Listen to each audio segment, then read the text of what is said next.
Hello, Kings. Welcome back to the channel. Today, I have a very interesting topic for us to talk about. Something that I've been thinking about for a little while. Something that I think is relevant. Something that can broaden your mind.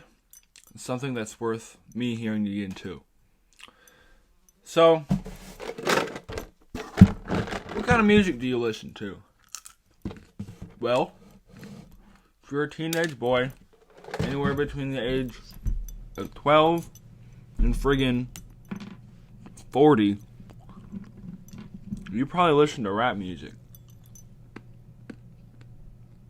And what is rap music? Well, in the late 1970s, early 1980s, there's a new genre of music emerging.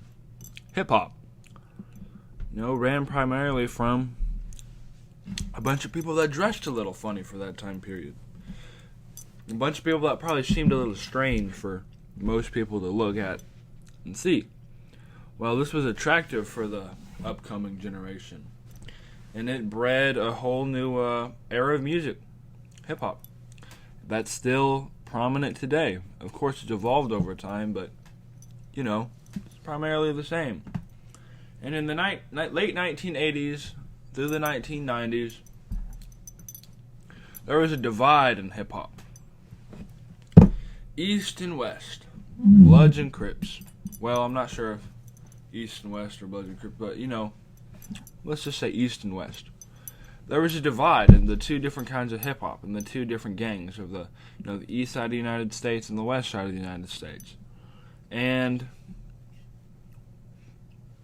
this is really strange because, why would something such a general topic that, provides so much love and talent, how could it be tainted by, such a great divide that could define life and death? And so we have Tupac Shakur, which adopted, the West Side. He was probably the biggest, one of the best rappers to ever set foot on the planet. He 100% was. And so was Biggie Smalls. So he was the West Side, and Biggie Smalls was the East Side, New York. And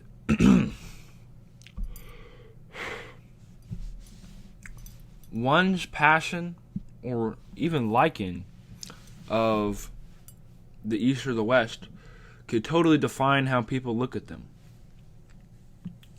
100%.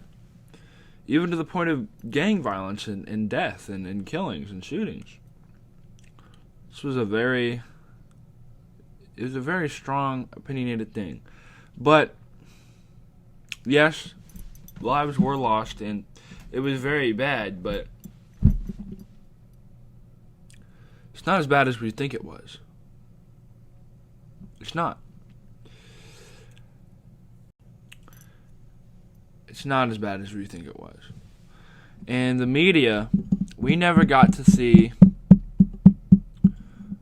the photos and the videos and the concerts where people from the East and the West were having fun together, combining, showing that it wasn't even that big of a deal, that it shouldn't be a barrier. You didn't get to see that. But what you did get to see is you got to see Biggie Smalls dying in the West Side of the United States. Tupac Shakur dying on the East Side of the United States. I'm not sure if either of those are factual, but it just goes to show you weren't seeing everything. You were seeing what the media wanted you to see. And what they wanted you to see was division, a divide, a separation.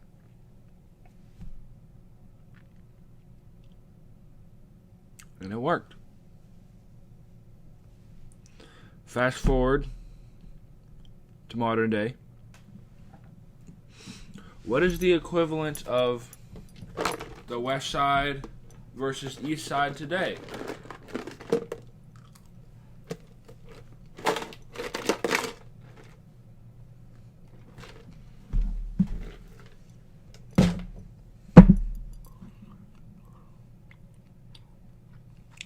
gotta plug in my computer real quick.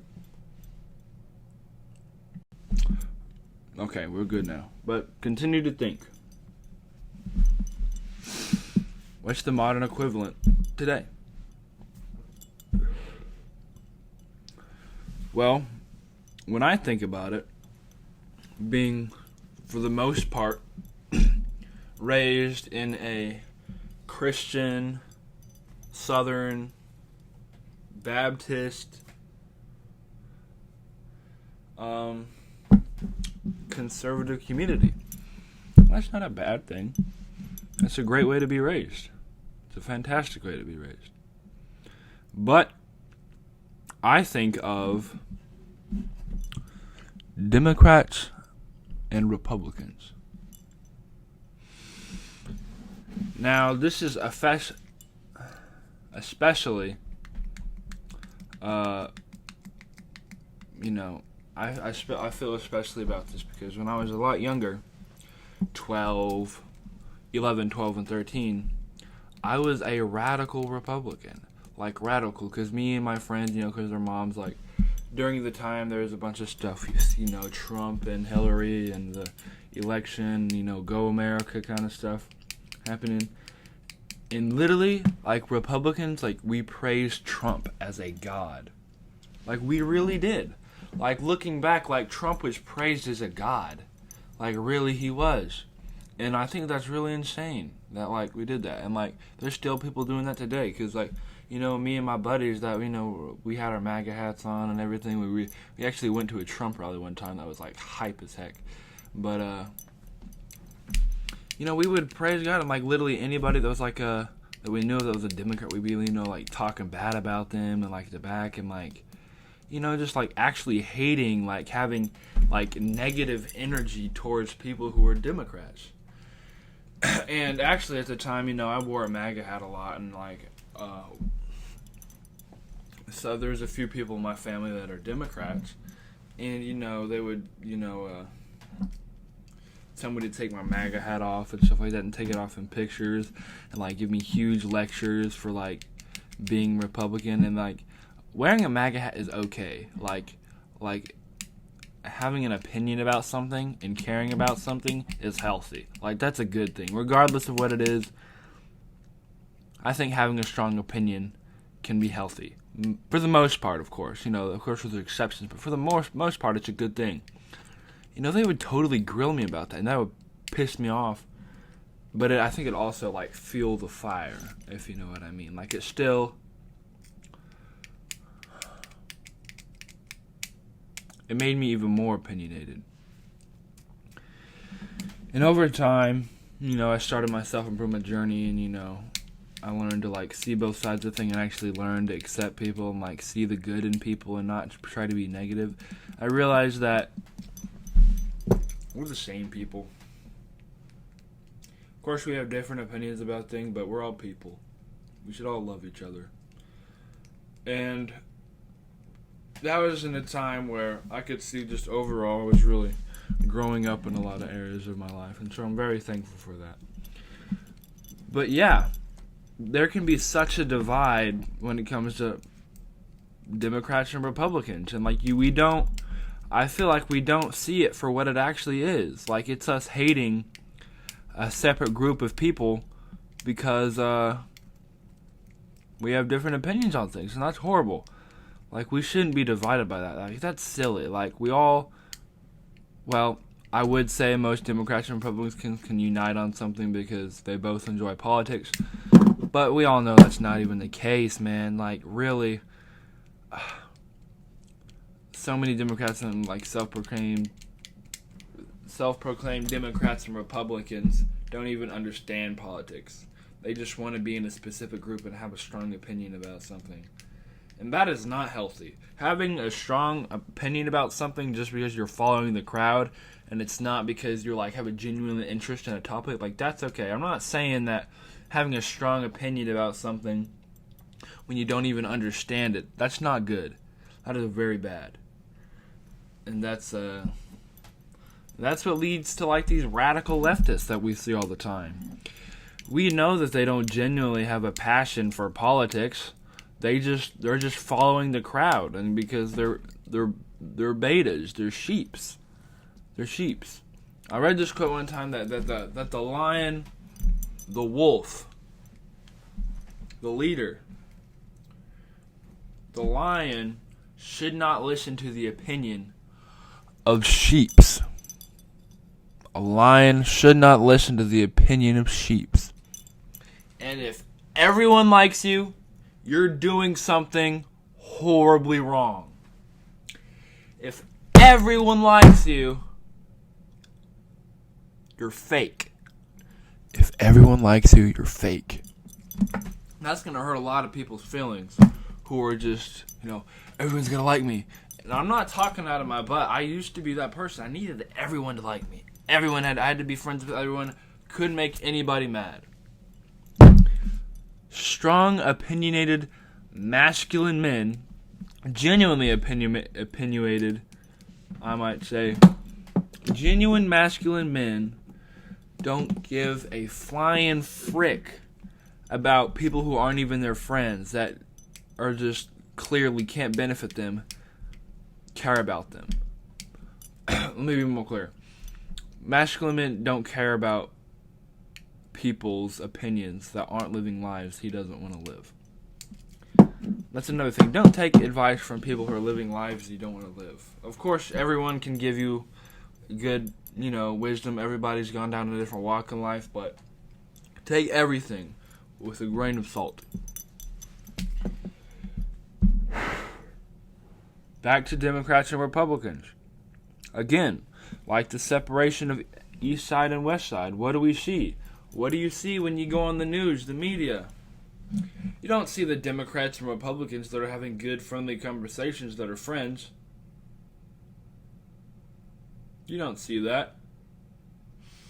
You see the divide. It's multiplied tenfold. You see the Democrats and the Republicans fighting, such strong feelings of dismay towards each other. And it works. What once was a fantasy that they just wanted everyone else to believe became a reality, simply because we listen to the media, because we assume what attractive and intelligent people are telling us is true. And that's a primal thing, but it's been tainted, and we need to be careful.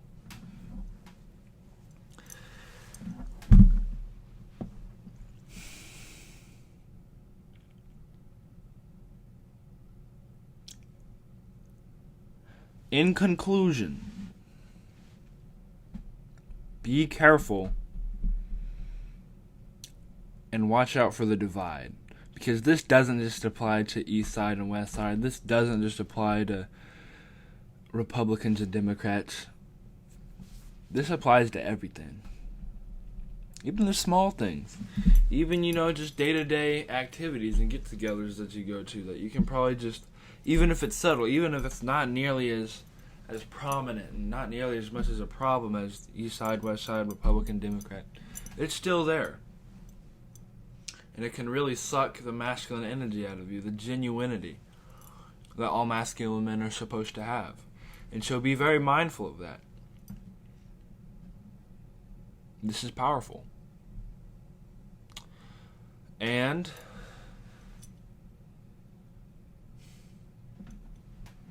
I think that's all I got for now.